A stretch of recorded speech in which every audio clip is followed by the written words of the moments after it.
So we'll begin now with this most important aspect here of the yoga of the soul's release. A vision lightened on the viewless heights, a wisdom illumined from the voiceless depths, a deeper interpretation, greatened truth, and then a grand reversal of the night and day. All the world's values changed, heightening life's aim. A wiser word, a larger thought came in than what the slow labor of human mind can bring. A secret sense awoke that could perceive a presence and a greatness everywhere. We should take note of Sri Aurobindo using a presence and a greatness in capitalized words. Night and day, of course, we've gone through those. He has used even truth, and I don't think we've discussed truth so far. So let us begin with that from the letters on yoga, because it is so critical to our understanding of the integral yoga. Sri Aurobindo writes, science started on the assumption that the ultimate truth must be physical and objective, and the objective ultimate, or even less than that, would explain all subjective phenomena. And then he tells us, yoga proceeds on the opposite view, that the ultimate truth is spiritual and subjective, and it is in that ultimate light that we must view objective phenomena.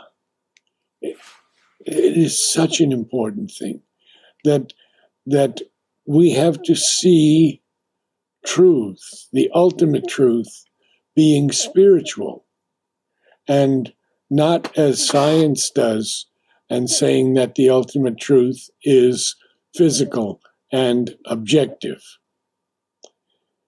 And that physical and objective truth is able to explain all subjective phenomena.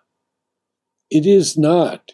Empirical reasoning and understanding is a very small part of a truth that is incorrect for the most part. So in the foundations of Indian culture, Sri Aurobindo tells us, the supreme truths are neither the rigid conclusions of logical reasoning, nor the affirmations of creedal statements, but fruits of the soul's inner experience. So the supreme truths can only be the fruits of the soul's inner experience. And then he gives us this unforgettable line, intellectual truth is only one of the doors to the outer precincts of the temple. How beautiful. And we have 3 statements by the Mother in her Works of the Mother, volume 15, in which he tells us that the truth is something living, moving, expressing itself at each second. And then there's a comma, and she says, and it is one way of approaching the Supreme. Then in another statement she says, the truth is not linear, but global. It is not successive, but simultaneous. Therefore, it cannot be expressed in words. It has to be lived. And her last statement, truth is a difficult and strenuous conquest.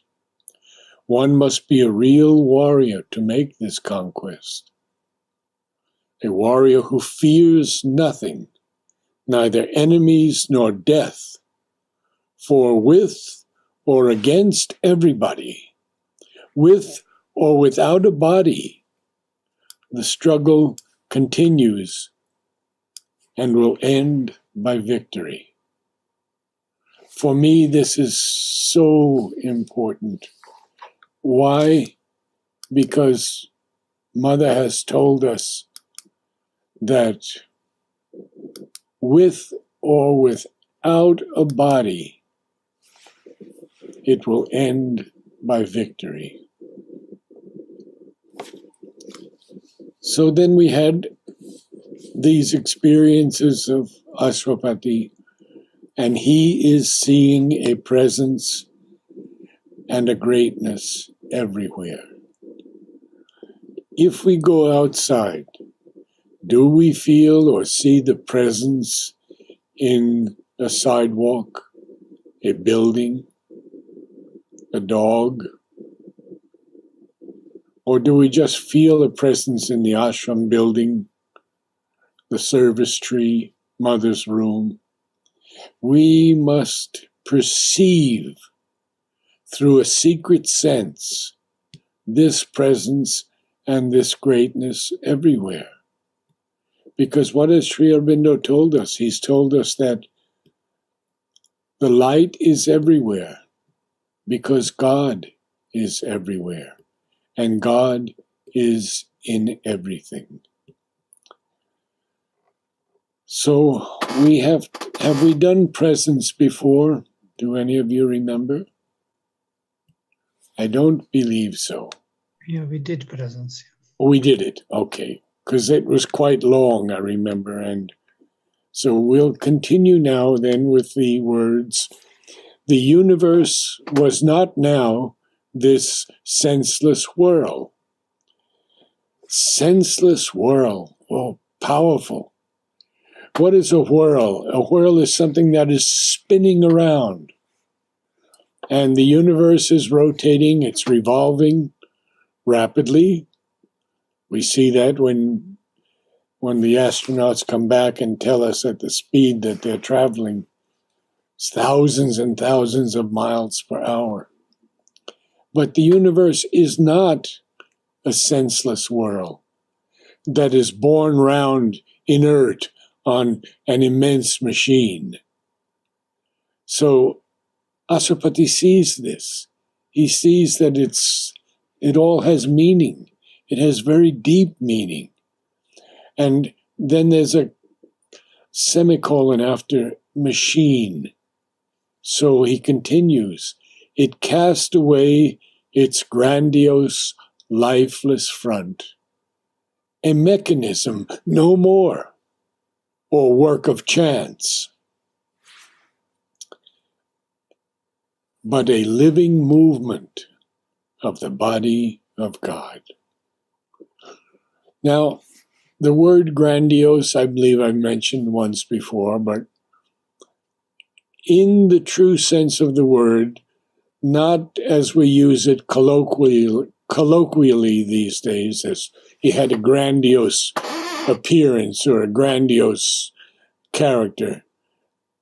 It just means characterized by greatness. Grandiose is something grand. And a mechanism no more, or work of chance. Well, here chance is capitalized, and so I'm giving a couple of definitions of Sri Aurobindo, but we have to understand that in Ashwapati's view, he sees that nothing is anymore a work of chance. Sri Aurobindo says, chance is not in this universe. The idea of illusion is itself an illusion. There was never illusion yet in the human mind that was not the concealing and disfigurement of a truth. So he's very clear that there is no chance in this universe. And in the essays, Divine and Human, he has one small line that tells us all. What we call chance is a play of the possibilities of the infinite. So Ashwapati is seeing here that this vast universe is not an immense machine. It is not a senseless whirl. He sees this presence and this greatness everywhere. And he sees that there is no chance, because everything is a living movement of the body of God. How beautiful. A spirit hid in forces and in forms was the spectator of the mobile scene. The beauty and the ceaseless miracle let in a glow of the unmanifest. The formless, everlasting moved in it. So we should talk about the unmanifest, because Sri Aurobindo has a few things to say, and maybe Vladimir, you could comment in this third one when he speaks of the Tao or Sunyam. He says, in the hour of God, whatever the manifestation may be, spiritual or material or other, it has behind it something that is beyond itself. And even if we reach the highest possible heights of the manifested existence, there would still be beyond that even an unmanifested from which it came. And that is why he says the supermind is not the end of everything. We can rise above that into Satchidananda and all the worlds above.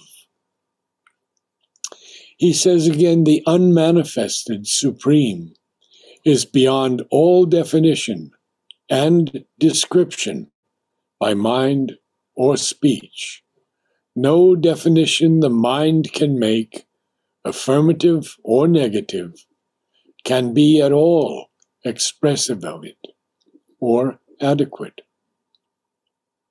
And lastly, to the mind, this unmanifest can present itself as a self, a supreme nihil, Tao or Sunyam, a featureless absolute, an indeterminate, a blissful nirvana of manifested existence, a non-being out of which being came, or a being of silence out of which a world illusion came. But all these are mental formulas expressing the mind's approach to it, not that. And he capitalizes the T, not that, but impressions which fall from, again, that capitalized, upon the receiving consciousness, not a true essence or nature, swarupa, of the eternal and infinite. Even the words eternal and infinite are only symbolic expressions through which the mind feels, without grasping, some vague impression of this supreme. Vladimir, can you share something with us? Yes, on Shunya you said, and well, here it is quite obvious from this beautiful verse of the formless is actually Shunya. where there is no form yet made. So we perceive it as shunya, but it is, truly speaking, not emptiness. Emptiness because there is no form, but it is filled with something, with the presence and greatness and light, as it were.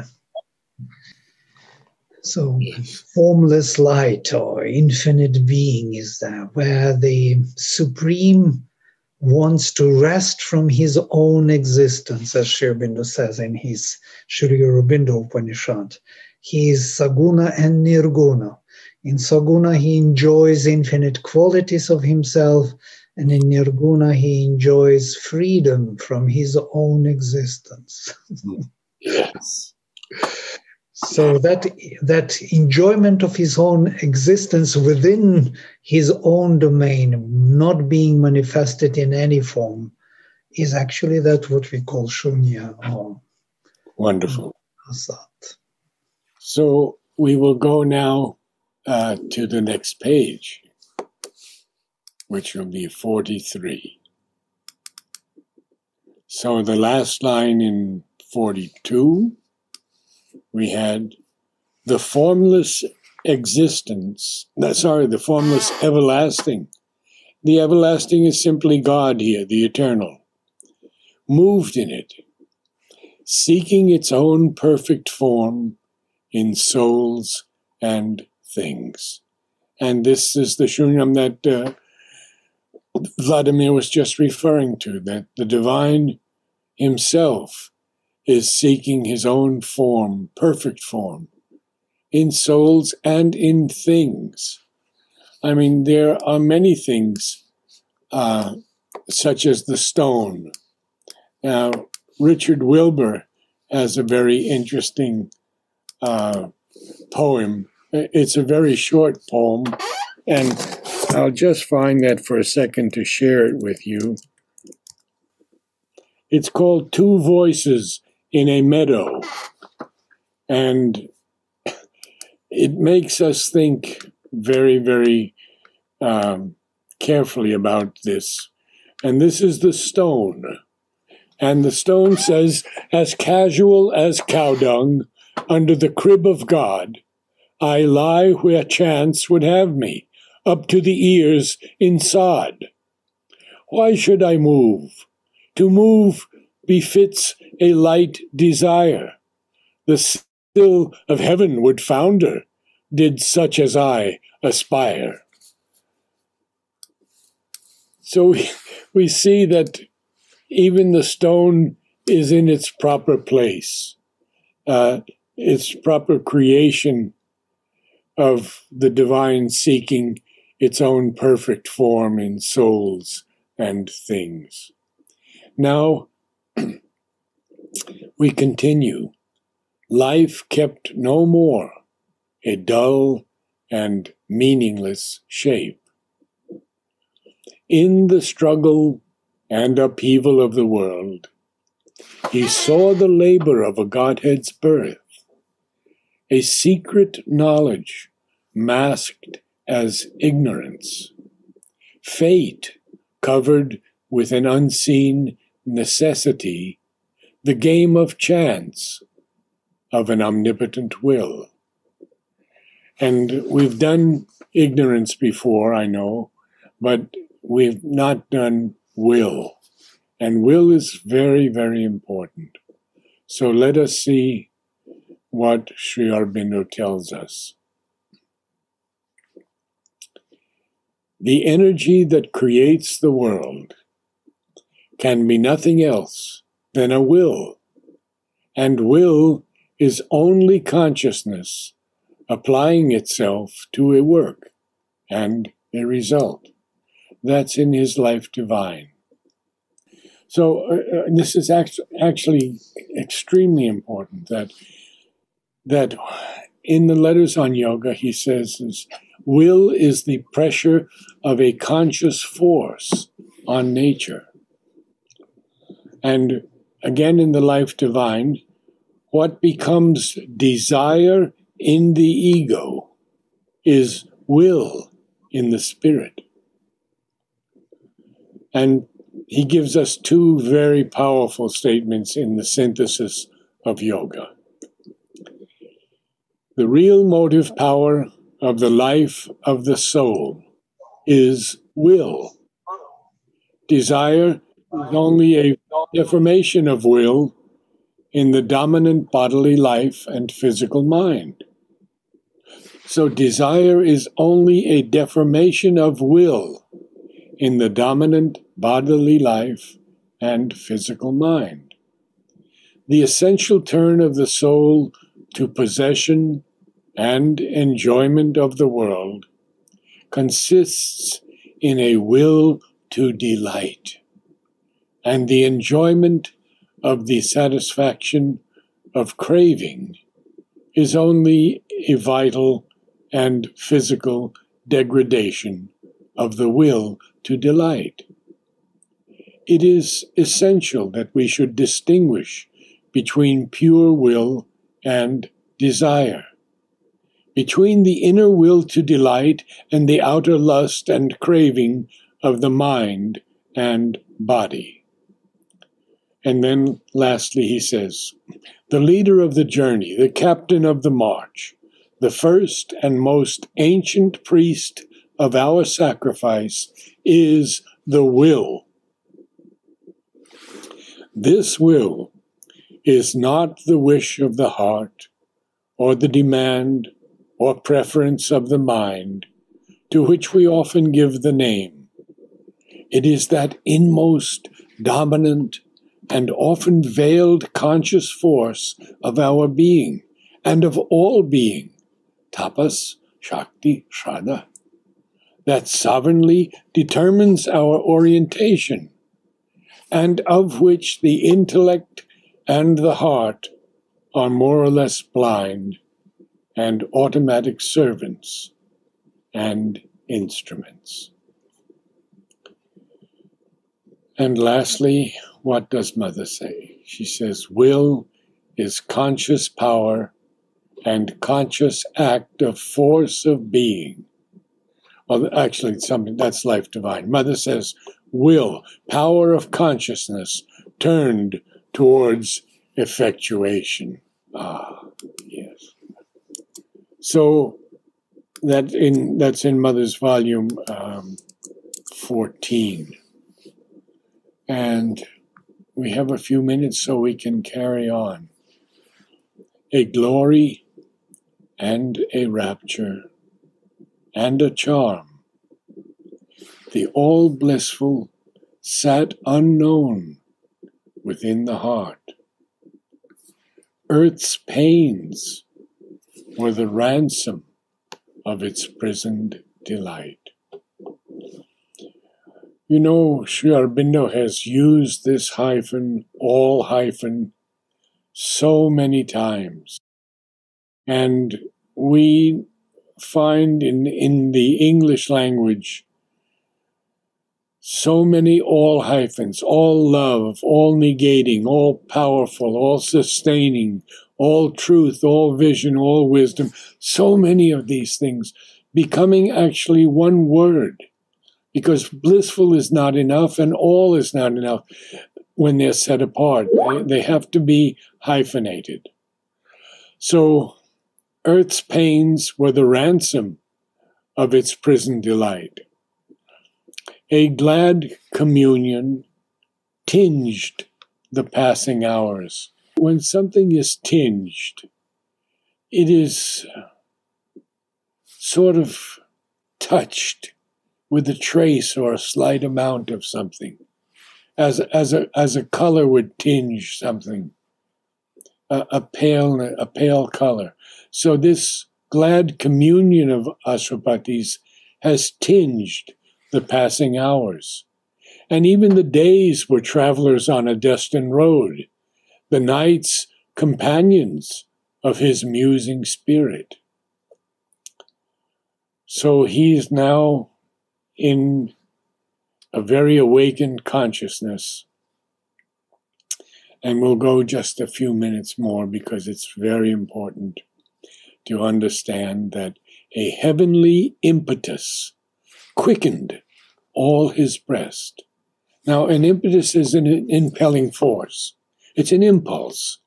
A heavenly impetus quickened all his births. To quicken something means to make it alive, to make it vital, stimulated it. The trudge of time changed to a splendid march. Oh, and I think actually that I have to stop there because we have to go through trudge, time, and so many things next week. And then we'll go into the divine dwarf. And here I know that Amal and Nolini and Madhav have helped me, Purani has helped me, and Vladimir will help us also. So thank you so much for attending, and I'm very, very grateful that you've all come. Namaste. Naradji, I had one question with regards to the reversal. There was a line very profound that said the reversal the night and day. Yes. Is that the reversal of consciousness that he's experiencing? Yes, it is. You see, when we're beginning this yoga, we're all in the night. We're in the day, but we're not in the day yet. But Aswapati is now. It is a grand reversal for him. There is a beautiful description, if you don't mind, in this of the same kind in the Gita, where Sri Krishna says, for those who are awakened to the higher consciousness, the ordinary things of people is the night. They fall asleep. But when their ordinary consciousness awakes, they fall asleep. It is for them night. This is the reversal, you know. You find different set of meanings in life which do not exist for ordinary consciousness. Whenever people are excited to go for parties, to go for picnics, whatever, you fall asleep because it's more. So this is the reversal in psychological terms. Vladimir, would you be able to share the shloka number from Gita? If not now, maybe in the email? Sure, I will email. Yes, it is. Thank you. Yeah, because all my life, me and my husband have run away from parties. So if to come home to read Savitri or something else, yeah. So I would love to read the Gita shloka also on that. Thank you. I have this question which I want to ask. The Vladimir has talked about something called formlessness. So just in the context of space, it seems that the space is formless and it doesn't have a form. But when you bring to room or you talk about room space or a certain other, in a form like room space or a theater space, you seem to have the space is coming into a certain form. So how do you actually, and sometimes certain space has got its own intelligence also. Even you enter there and you feel a different kinds of vibe. There is no form out there, but on that formlessness also you have some different kind of understanding. In India, you have a system on that called Vastu, where you try to understand the space and other formlessness things which goes around. So what is, when you go and switch over between form to formlessness, how do a person should, work on his own perceptions? How do they, work on their own mind? Would you like to answer, Vladimir, or shall I? You answer. Go ahead. Please go ahead. I had the experience of entering Mother's room when I was very young, when I first met her. And there were no walls. It was absolutely an infinite space. I didn't see a room at all. So I think when one changes or is given a blessing of a moment of higher consciousness, we see that space is infinite. We are only dividing it with our mind and our mind's walls. Vladimir, you please add too. So beautiful what you said, yes. It just reminded me about the movie I saw yesterday about one person who was imprisoned, and then when she became free, she said, I wasn't imprisoned by the bars. I was imprisoned by my hate. My hate, my vengeance, my sense of this was imprisoning me. It's not the bars which were holding me. So we kind of build the walls around ourselves in accordance with the consciousness we have. So basically, you are right. The room has a particular consciousness, a particular... so each space is building up certain frameworks, certain formation, and those formations, when they are no more there, we see it as shunya, actually, as all possible, all potential. Everything is possible. Any formation can be done, can be made. We can start from zero and build the worlds. Yes? So, but you are right. The space within the vessel is that Brahman, yes, which is allowing this vessel to come into that particular functionality. You're talking as an architect. It's an important vision of architecture here, that each space is framed in a particular consciousness, so to say, gives a particular perception of oneself. This is beautiful what we are touching upon. A space, formation of the form, and filling the form with its presence. And Brahman, as Sri Aurobindo says, is impersonal. It is everywhere the same, outside, inside, and within the heart. It is the same presence. So here we are. Thank you all again. Namaste. Namaste.